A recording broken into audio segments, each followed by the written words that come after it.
guys, mambo vipi? Welcome to my YouTube channel. Jamani, leo nimekuja kumtembelea rafiki yangu. It's been a while tangu amefungua duka lake jipya, lakini kutokana na ubizi wangu mimi sikuweza kufika. But today I'm here na ninakuja kumuungisha. Urafiki ndo hivyo. So unaenda kwa rafiki yako unamkopa, ukienda kwa rafiki yako unamuungisha. Kama nilivyowaambia, mimi sio fake friend. Mimi ndiye rafiki ambaye nikienda kwa rafiki yangu siendi kukopa vitu, naenda kumuungisha. How are you? I'm good. Za kwako? My friend. Kwanza nisamehe. Karibu. Sijai kufika hapa toka mafungua. Haukuwahi kufika hapa before. Najua. Lakini naelewa ubize. Yeah, pole na karibu. Hongera. Asante. How are you feeling? I'm good rafiki yangu. Karibu sana. Thank you. Nimefurahi kukuona ujue. Oh, really? Tumepigana simu sana but finally. Karibu. Sasa kaonekana mimi muongo. Kuja nichukue kikapu kwanza. Okay, sasa nikakusaidia kukutembeza nini? Ndio. Leo. Okay. So unabeba mwenyewe au kubebe? Jamani, mteja ni mfalme. Hivi ni kweli mteja ni mfalme? Ni kweli mteja ni mfalme kwa sababu unatakiwa msikilize yeye anataka nini. Hata akikufanyia unayaweza hayo Asma? Nayaweza, lakini nakuwa naogopa sometimes mtu anakuwa iko Mambo Shasti. How are you? I'm fine. Anaitwa Miriam. Okay. So guys, Asma Staples iko Sinza Vatican. Ukifika tu unakutana naye iko hapa. Yeah. So you guys should come also. Asma, hivi wewe ni mwanamke wa aina gani? Asma ni mwanamke. Asma ni mwanamke. Asma ni mwanamke ambaye na utuambie ukweli usijinadi. Yeah, sure. Mimi nakwambia ukweli. Asma ni mwanamke ambaye ana upendo. Okay. Yeah. Wewe una upendo? Na upendo sana. Asilimia ngapi unajipa? Mimi asilimia za upendo ambazo najipa kwa watu wangu ni 90. Hizo 10 sijui. Okay. Ukimpenda mtu hutamani kuona amekufanyia kitu gani? Iwe ni mpenzi au rafiki? Nikimpenda mtu sitamani kuona ananidharau. Okay. Yeah. Naumia.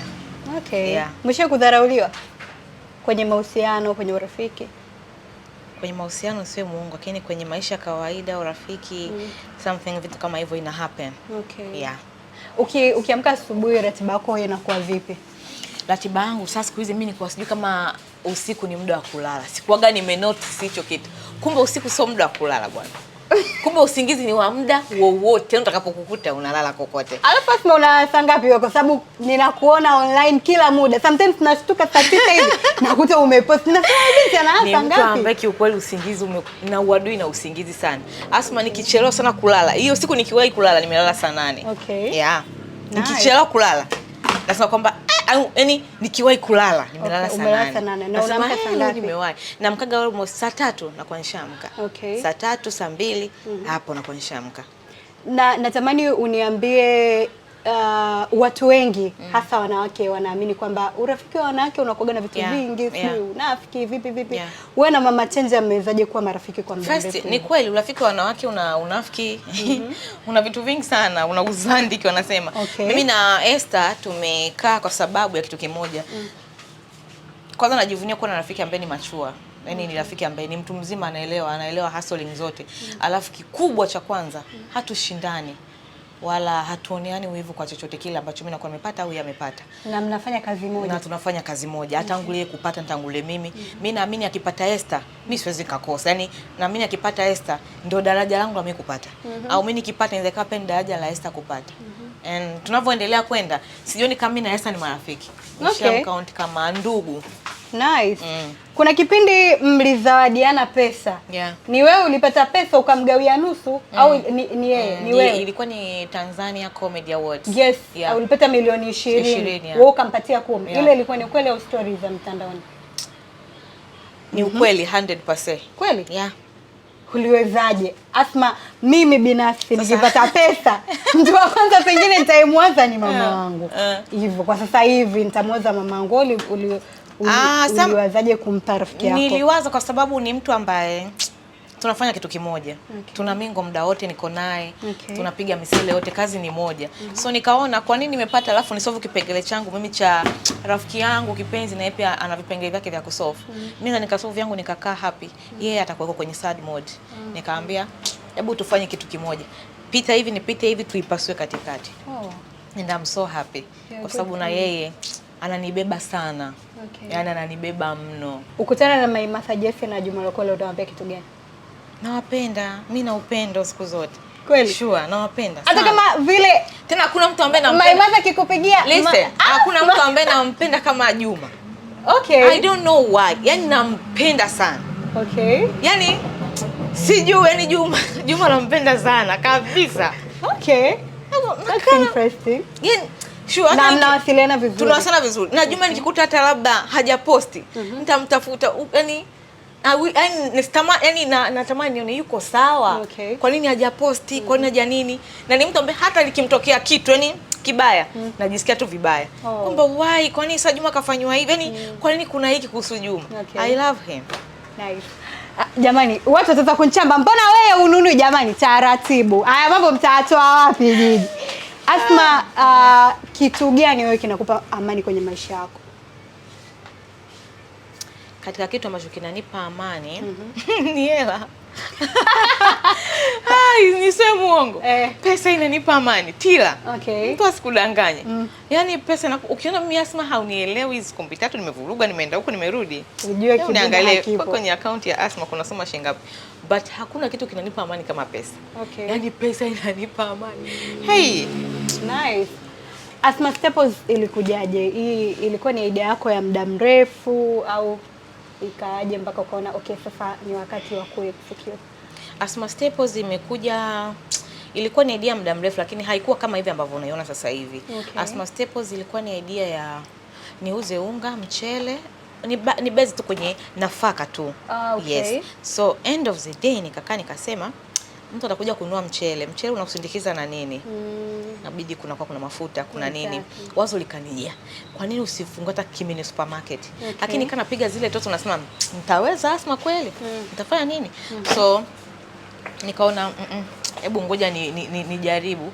Okay. Kwa hiyo nafanya then nastaki. Hapa nilipia kodi kama miezi 4 ikaenda bure. Mwaka jana ile baada mambo ya kutokea yes. Nikasema ngoja nifunge.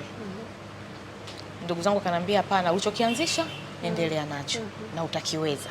So pita hivi. Nikasema okay fine. Ningekuwa nimefungua nafaka tu ningekuwa nishafungua toka zamani na watu wanaendelea kununua. Lakini kwa sababu nimeweka tena idea ya kufungua mini supermarket naona kama inanipa mzigo. Lakini nikasemaje? Sikuzaliwa kushindwa. Hicho nawaambia kila siku. Asma kuzaliwa kushindwa. Nikasema nitaweka mzigo mwingine ili pale mini supermarket mtu akija apate manunuzi yote ya nyumbani, apate mahitaji yote ya jikoni, hivyo na vitu vingine. Kadri siku tunavyozidi kwenda tukawa tunaongeza baadhi ya vitu ambavyo watu wakija wanatamani kuvikuta na wavikuti, ila wanasema wanataka hichi, mdogo tunaongeza. Fantastic. Kitu gani unajivunia kwenye maisha yako?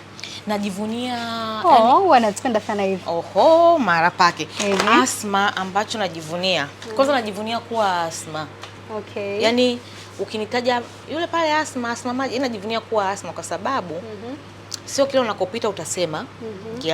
Sio kila kitu utakiwasilisha kwenye uso wa jamii kisa utawasilisha kwenye uso wa social media kwa sababu upo huko. Ila kuna baadhi ya vitu ambavyo unavipitia unasema nilivuka. Mimi kweli nilivuka pale, angekuwa mwingine maybe labda angeacha. So hiyo nasemaga najivunia kuto kukataga tamaa kabisa. Okay. Najivunia kuwa Asma. Speaking of kuto kukata tamaa, umeshawahi kupitia msongo wa mawazo? Nusu kufa. I swear to God. Na nilikuwa najua mimi na chumba changu basi. Ushakufika kwenye situation ambayo hakuna naye kuelewa zaidi ya Mungu. Yaani ni wewe na Mungu wako tu ndio mnatakiwa muelewane kwa sababu hutotoka nje. Kipindi hicho nilikuwa hata sijuani na Esther. Unatoka nje, hakuna atakaye kuja kukuelewa kwenye hii dunia. Anakuelewa wewe na Mungu wako. Mungu ambaye mpaka aje amguse mmoja kumwambia kwamba so even this ina take time. Kwa inabidi wewe mwenyewe ndio ukae na Mungu wako usali ufanye nini. Nakumbuka nilikuwa nakaa Kibango. Siwezi kusahau. Hiyo siku niliongea na Mungu kiasi kwamba mwenye nyumba alikuja kuniambia wewe unaumwa kwa sababu niliamka nilivimba macho nilikuwa sioni hata mbele kwa sababu tu ile ya kulia. Nadhani katika siku ambazo niliongea na Mungu ni ile siku. Nikaja kujua kumbe Mungu anasikia, Mungu anapokea na Mungu anaona. Baada ya hapo kuna vitu vilianza kuflow vizuri. Nikasema huyu ni Mungu. Kwa kitokee kitu chochote kwenye hii dunia yani mtu wa kwanza ambaye huwa naongea naye, Mungu naongea naye sana huyu. Na naambia pia na watu wengine, kila ongea na Mungu. Yani ile ukimwambia Mungu naomba unisikilize ule usiku saa 8 saa 9, I swear to God Mungu anakuja na anakusikia. Unajua katika kitu ambacho huwa napenda ni kusikia vijana wakimuongelea Mungu kama kitu ambacho kina nguvu na kimewatendea katika maisha yao, because so watu wote wanaamini hivyo. Kwa wanawake, wasichana ambao sasa hivi unajua mitandaoni kuna mambo mengi ambao wanapitia depression, unaambia kitu gani? Nikwambie kitu, ukishakuwa hai, yani kama uko hai, hakuna chochote kitakacho kuja kukuangusha. Mtu ambaye amekufa ndo huyo kashamaliza dhamira yake na Mungu. That's why yuko chini. Yule ndo hamiliki chochote, hamiliki hata roho. Lakini ukiona uko duniani, kila unapumua, unaamka asubuhi, unafanya movement zako, activity zako unafanya. My dear to God, usije ukafanya kukata tamaa. Kwa sababu waliokata tamaa wote Mungu aliwashachukua.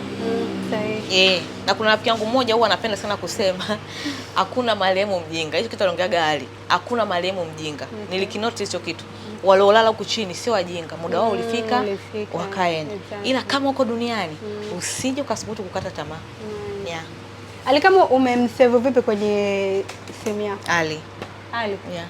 Ukaribu wenu mara nyingi unahusishwa na mapenzi. Sasa hivi uko vipi? Ukaribu wetu. Ali ni mpenzi wako? Ali ni mtu wangu wa karibu sana. Ni best friend tuseme. Sana. Hivi kuna urafiki wa best friend kati ya mwanamke na mwanaume? Upo. Mimi na Saidi tumekaa. Saidi. Watu haga hawaamini. And I don't know why, kwa sababu gani watu haga hawaamini. Nimekaa na Saidi, tumekaa pale Mlakua. Tumeishi chumba kimoja. Chumba kimoja. Maana yake kitanda kimoja. Kitanda kimoja, nikiwa mimi jamaa mmoja alikuwa anaitwa Kazola na wengine. Tulikuwa tunakaa kitanda kimoja. Nilikuwa nafanya mantilie, naenda napika, narudi, jamani hebu amkeni mle, au mimi nitakuwa niko busy, mtakuja baadaye mchukue chakula hotelini. Wanakuja, tumekaa hivyo na Saidi kiasi kwamba ni zaidi. Kwa hiyo sijajua kwa watu wengine, ila mimi naamini kabisa na kuambia Mwenyezi Mungu, best friend wa mwanamke na mwanaume upo. Kila mtu ana experience kivyake tila. Wow, una best friend wa kiume? Mimi.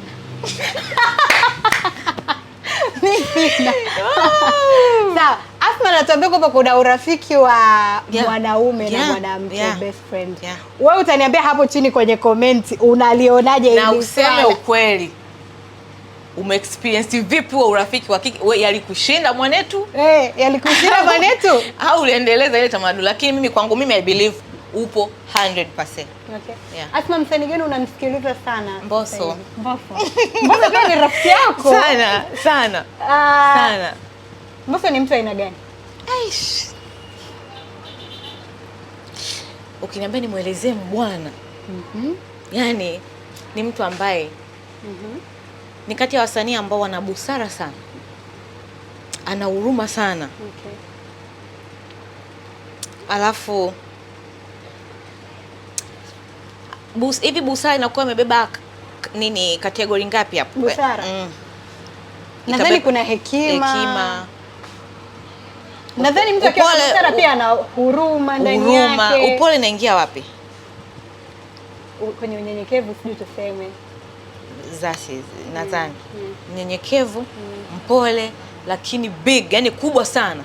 Ni mtu mmoja ambaye ana busara kwa kila ni rika. Haangalii uwe nani, unafanya nini, unatoka wapi. Hivyo Mwenyezi Mungu alimbariki hicho kitu ambacho ni kikubwa sana, and I hope pia kimemfikisha hapo na kipaji chake. Kitu gani Mbosso amewahi kukifanyia ambacho kimeweka alama mpaka unamuongelea kwa ukubwa hivi? Sometimes mimi nilikuwa na changamoto zangu. Na watu hawajawahi kujua nilikuwa na changamoto zangu. Nikaongea tu na marafiki zangu, hii swala nalisolve vipi? Nalisolve vipi? Nikaongea pia na marafiki zake wa karibu. Wakaambia hebu ongea basi na mshikaji kwanza tuangalie anaweza kufanya kitu gani. Ile namwasilishia tu. Akaambia Asma, sisi ni wamo. Sisi ni wamoja. Alafu ukiwa na kitu sema, mtu akwambia hapana au mwambie mtu aangalie namna ya kufanyaje ya kukusaidia. Akanisaidia kitu kikubwa sana. Sana. Inavyonisaidia nikahisi kama moyo wangu sasa umetulia. Nikamwambia Mwenyezi Mungu kwenye maombi yangu nitamweka sana. So ni mtu ambaye nampenda na mkubali kiasi kwamba namwomba kila siku Mwenyezi Mungu azidi kumweka kwa ajili yetu. Amen. Yeah. Upo kwenye mahusiano? Sipo kwenye mahusiano. Kwa nini? Na uniambie una enjoy zaidi ukiwa single au uko kwenye mahusiano? Asma, you are beautiful. Sure. Very beautiful. M360 kwanza. Please do that for me, please. Asma, angel. Guys, I want you 360. You see? Yani you are beautiful. Ninaamini kwamba DM yako haikosi watu. Tena watu wa maana. Kwa nini umechagua kwa single? Mapenzi yanatesa. Umewahi kuteseka sana kwenye mahusiano? Mapenzi ni magumu. In short, mapenzi magumu. No, for this time ni kwamba ikifika hatua ambayo Asma ana mahusiano, sintotamani sana wewe mtandaoni. Okay. Ila kama itakuwa yanamhusisha mtu wa mtandaoni, ni lazima mtaona. Japo natamani hata kama atakuwa ni wa mtandaoni, lakini tusiwe huko kwenye, tusiwe publish. Okay. Yeah, sasa ni kama niko kwenye ile engo ya kuanza kuchagua kunini, muda unisubiri mimi. Okay. Kuna muda una kama vile hebu hichi kitu ngoja niachane nacho. Sioni umuhimu wake for this time. Ila kama umuhimu wake utakuwepo. Kuna zile watu wanasema ukiona mwanamke actually nimeona hii clip imesamba sana katika mitandao. Niliona ni mwanamke mtu mzima alikuwa anasema ili mwanamke afanikiwe lazima nyuma yake kuwe kuna mwanaume. Yaani kama ilivyo kwamba sio mwanaume bana wanaume. Sio moja. Mna bana danganya wanaume. Unatakiwa huko kuna watu. Kwako kuna watu. Ila sio katika engo ya mapenzi. Yes, kuna watu tena wengi sana. Okay. Yaani mimi ni mtu ambaye nikanyosha mkono nikasema tumesaidiwa na watu ambao sio ndugu zetu. Okay. Nice. Haimaanishi kwamba na bol ndugu zangu, no, hapana. Lakini mimi ni shuhuda namba moja ambaye nikasema mimi nimesaidiwa na watu ambao sio ndugu zangu. Okay. Lakini watu ambao wamekushika kama ndugu. Tena zaidi ya ndugu. Unabakia mwenyewe kuona aibu. Kwamba watifu na hiki kikitokea kitu inabidi sasa na mimi nifanyeje, nikae hapo. Je, kama nitakuwa siwezi au kama nitakuwa sina namna yoyote ya kufanya, nitatoa nini? Shukrani? Nitatoa support ya nini? Ya kuwepo tu. Usingekuwa comedian na mfanya biashara sasa hivi ungekuwa nani? Mimi ningekuwa mama wa nyumbani, mama wa familia. Nisiwe muongo. Kila Asma nimekuja kwa huo udogo ambao watu wananijua, ulikuja kipindi ambacho sijajiandaa nao. Okay. And sometimes unakuta tu kuna vitu vinakufuata, unafanya hichi utaandikwa, ukifanya kile yani unakujikuta mtandao sometimes unafanyaje, unakutaka ila unakuwa hautaki. Lakini katika kitu ambacho nakitamani ni kuwa na familia yangu. Labda niitwe manani, niitwe Mama Munira, niitwe Mama Muniri, nani Mamunili sasa salama. Niko zangu ndani, mume kamaliza shughuli zake karudi nyumbani. Sisi tuko salama, niko busy labda na biashara zangu zingine pembeni ambazo hazihusiani na huko kwenye social media. Na tamani sana, lakini tayari ndio nishakuwa Asma hata kwa huo dogo ambao watu wananijua. Nimependa Asma, sikujua una akili hivi, kumbe una akili. Rafiki yangu nitakununulia zawadi. Asma, unajua kuna kitu umeongea ambacho sio watu wengi wanaweza kukubali, kwamba umesema umaarufu kwako ulikuja wakati ukiwa hauko tayari. Boom! Umaarufu Asma huyo, lakini kuna vitu uko hujajiandaa. Mitandao imefundisha kitu gani? Mitandao imenifundisha kimoja, kwamba muda huo unaisha. Tunaongea hapa Tila, kuna Tila mwingine anakuja ambaye sio wewe. Alafu kuna Asma mwingine anakuja. Itafika kipindi Asma mwingine anakuja, ataanza kutumia mtandao vizuri. Ataanza kunufaika na ule mtandao. Mimi Asma nitaanza kumwekea kinyongo. Kwa mdogo wangu umekuja jana unajikuta nini, unajua zile. Lakini kumbe kipindi hicho wewe Asma ukutumia mtandao. Nimekuja mimi Asma mwingine, nimeona fursa kwenye mtandao, nimeutumia. Alafu sisi watu kwenye mitandao tuko kwenye darasa. Kuna back huko watu nyuma ambao maybe labda hawakutumiaga mida yao vizuri. Sisi tu kwenda sasa tunafundishwa kwamba ukiwa hivi utakuwa hivi, ukifanya hichi utakuwa hivi. So ambacho kimenifundisha kwenye mtandao ni kwamba kila kitu kinaisha. Fame huwa inaisha. Ila utabakia kwenye mstari wako kama uta make money. Yaani kila wewe ukitengeneza pesa. My idea mimi hata Asma, wewe hata ukiondoka miaka 10, mwaka 11 unaje ukanitafuta, Asma naomba tuje tufanye interview. Nasema Tila ana hela, nitakuja my idea. Kwa sababu kuna kitu tayari ushakitengeneza. Lakini Tila ukiondoka na wewe ukaisha, crowd nisikuone wala kwenye social media zako nisikuone, na kwenye mimi nitajiambia Tila ataniambia nini? Yaani Tila ana nini cha kuniambia, nini cha kunifavor. Kwa hiyo mtandao umenifundisha ni kwamba nyakati huwa zinapita, umaarufu unaondoka. Ila ukiupata, tengeneza kitu ambacho unahisi hichi kitakufeva huko mbele. Na hautotegemea tena mtandao wala hautotegemea tena watu wa kwenye saiko yako. Yeah. Usingesikiliza hii interview ungejua kwamba Asma ana madini hivi jamani. Eti wewe. Haya. Asma umewahi kumfumania mtu? Au wewe umewahi kufumaniwa? Hapana. Okay. Mimi lakini sasa mimi ninachoamini kwa mwanaume, unajua hakuna mwanaume malaya. Hakuna mwanaume malaya? Yes. Unamaanisha nini? Hakuna mwanaume malaya, ila mwanamke malaya yupo. Asma, kuna msemo unasema hakuna mwanaume mwenye mwanamke moja. Wewe unasema hakuna mwanaume malaya, unanichanganya. Nakuja. Hakuna mwanaume malaya, ila mwanamke malaya yupo. Okay. Mimi leo nilikuwa na mwanaume wangu nikasema, "Basi tumeachana sio nini?" Naondoka. Nikaenda kwa mwanaume mwingine, nikaenda kwa mwanaume mwingine, eti kwamba namkomoa yule. Mimi ni malaya. Lakini kija swala la mwanaume kwamba ana demu huyu, ana demu yule na mwanamke yule, ni proud kwamba oya mwanetu yuko vizuri. Umeelewa huyo sio malaya. Yaani tayari mwanaume kuna ukubwa tayari Mungu alishaumpa. Sisi wanawake tukogo kwa ajili ya kupokea. Kwa hiyo mwanaume ni kwamba tu ni jembe hodari. Simenielewa Kwa hiyo huyo sio mwanaume malaya, ni kwamba nini sasa? Lakini mwanamke akiwa yuko kule hapa ambaye ni malaya. Simenielewa Yeah. Na pia mimi nachoamini mwanaume atakiwa uwe mmoja wa nini? Kwa mara ya kwanza. Kwa mara ya Abego nimekutana na mwanamke ambaye yeye yuko Asma. Yeah, yani mwanaume akupe eka Tila. Yaani muda wote ukishika simu ni wewe tu. Ukifanya nini hujawahi kusikia akafanya chochote. Hujawahi kusikia kakutwa na mtu amesimama. Hujawahi kukuta ka nini. Mimi na wewe mwanangu mmoja ana like hiyo kwenye page za mademu unasema safi. Unaona vitu, una like, una comment. Nasema safi. Kwa hiyo kuna mama mwingine anasema safi ni noma. Unajua ni at least upewe mwanaume kwamba sasa hivi nadhani mwenyewe unaelewa ulimwengu ambako unaenda. Ni at least usikie kwamba sema mshikaji mtu wa mademu, lakini usisikie story tofauti na hizo zitakuumiza. So no maana nasema kwa ulimwengu pia sasa hivi siku hizi mademu ni wengi wanazaliwa wapi. Jamani kuna watoto wazuri. Kuna mtu anasema Mungu Baba, ndio uliniumba na pua yangu fresh imenistiri uso, lakini umekiona kile chuma, Mungu ulifanya kazi pale. Asma, nimenotice kitu kimoja. Watu wanasema hapa hujaweka alcohol. Kwa nini hujaweka? Ni issue ya kidini au?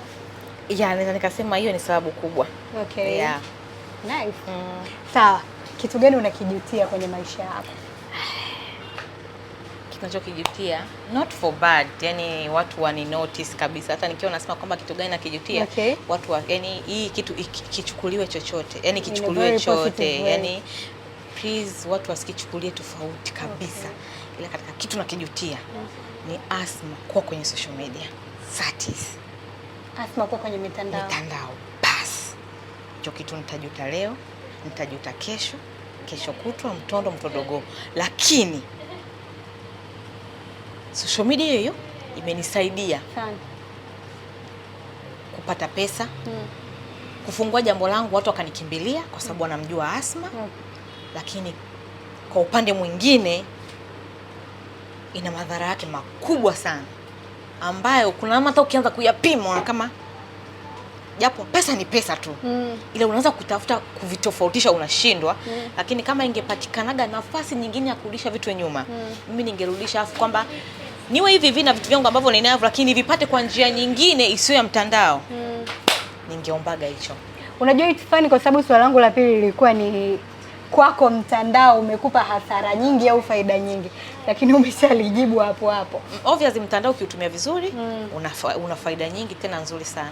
Okay. Hata kama usipoutumia vizuri, yani hata kama ukitumia vizuri, haya wewe bado ni yani bado kuna watu wanakujua. Okay. Kwa watakutumia vile vile kwa namna yote ambao wao wanajisikia, kwa sababu tayari wewe ushakuja mbele yao. Hata kukutuma sisi uje social media, ungebakia huko hakuna ambaye angekusema kwa chochote kile, kiwe kizuri au kibaya.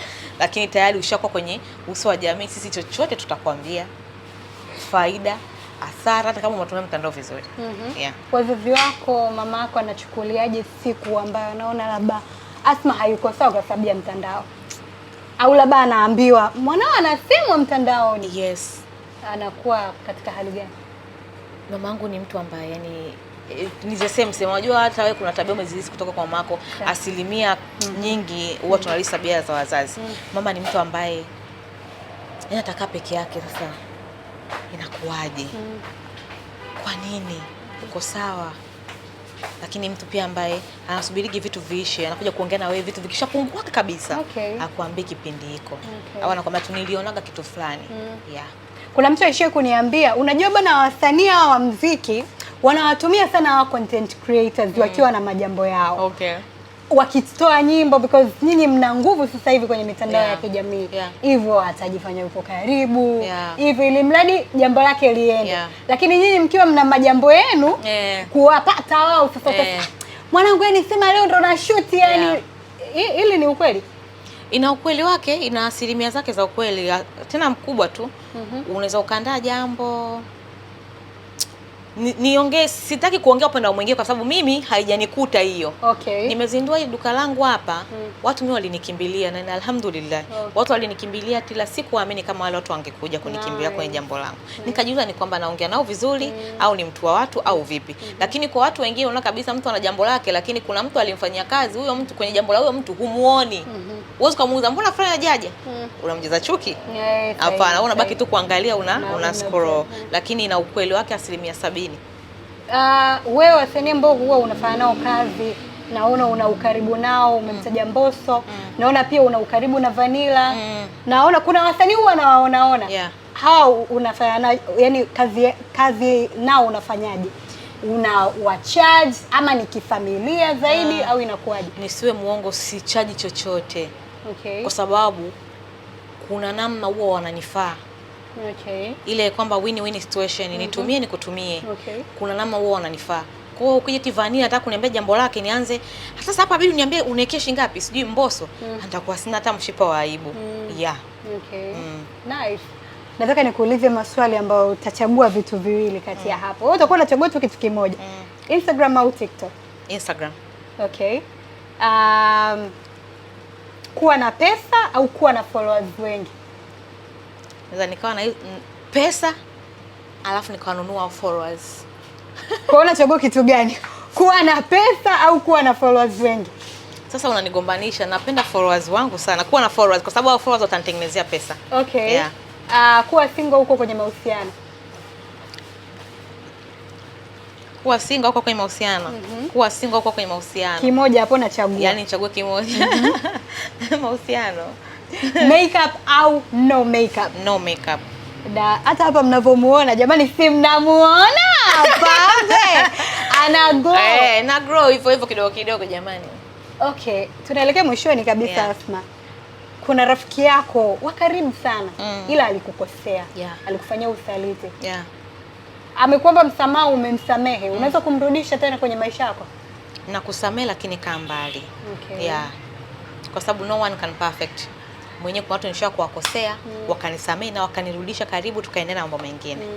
Mimi wai nisisamehe na kusamehe, ila kuna mipaka nitaiweka. Kwamba hichi nilikuwa nakwambia zamani nao sitakwambia. Kuna hichi nilikuwa tunaenda sehemu fulani na wewe, nitakuwa siende na wewe. Ila msamaha tumeombiwa kusamehe. Nice. Kuna neno gani kwa mashabiki ambao wanakutizama muda huu, unawaambia kitu gani kuhusiana na Asma chochote? Hey guys, my name is Asma Majid. Na hapa nimesimama kwenye duka la Asma Staples. Wateja wangu, followers wangu, watu wa social media, ndugu zangu wa Tanzania, I hope nyinyi mna mioyo mizuri sana. Ni supportini binti yenu muweze kupata thawabu kutoka kwa Mwenyezi Mungu. Msiniache na nawaombeni sana.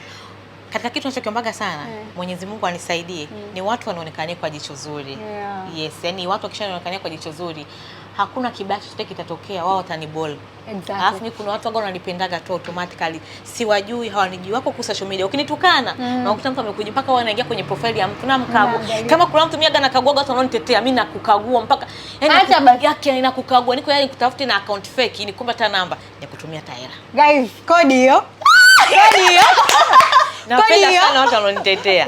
Kwa katika kitu ambacho nakiombaga, naombaga Mwenyezi Mungu anisaidie awape watu macho ya kuniona kwa mazuri. Yaani watu wasiniangalie kwa ubaya. Yaani watu wanione kwa jicho la uzuri, jicho la upendo, jicho la huruma. Hiyo ni sala nzuri sana. Na mimi nimejifunza. Na katika wale wengi omba Mungu sana akuchague wewe. Pasina kudogosha wengine. Yaani wewe mwenyewe ukishachaguliwa usione kama vile ni wewe ndo. Yes, wewe amini kwamba Mungu tu umenipendelea. Asante. Naomba niende, lakini pia next time wabariki nao. That's nice. Guys, nilikuwa na wakati mzuri sana na rafiki yangu kipenzi changu Asma. I hope you guys mtakuja kununua vitu hapa kwa sababu mimi mwenyewe pia nimekuja kununua. Lakini Tila, sorry nimekukatisha. Kitu kingine hapa watu wa nini, kuna ile ni wanaita bullying bullying za mitandaoni za nini. Katika kitu ambacho umekiescape na wewe unaendelea nacho kila siku unazidi kuwa bora ni iko. Yaani kwa mtu mwingine akasema Tila ana kifembe. Sijawahi kuona hata siku moja umeacha kufanya ambacho kile unakifanya. Tila namuona leo, namuona kesho, namuona kesho kutwa. And una communication nzuri sana na bosi wako, mabosi zako, I mean Ali na kuonaga naye like yaani umekaa kama vile mimi yani ndo rusty bone jamani. Kwa hiyo kuna mazingira ambayo ukiyatengeneza na kuana kufava pia hata kwenye ofisi japo usiwe mazoea sana na bosi. Yaani make sure bosi asikuzoee. Lakini ile kwamba bosi akiwaza wakati watu wa muhimu amuwaze Tila. Unafanya vizuri sana, Mungu akubariki mno. Mno. Thank you, Asma. I love you so much. Thank guys. You so much. Make sure to watch this interview, subscribe, follow us kwenye mitandao yetu ya kijamii Blessed_Tila na Asma Majid. Bye.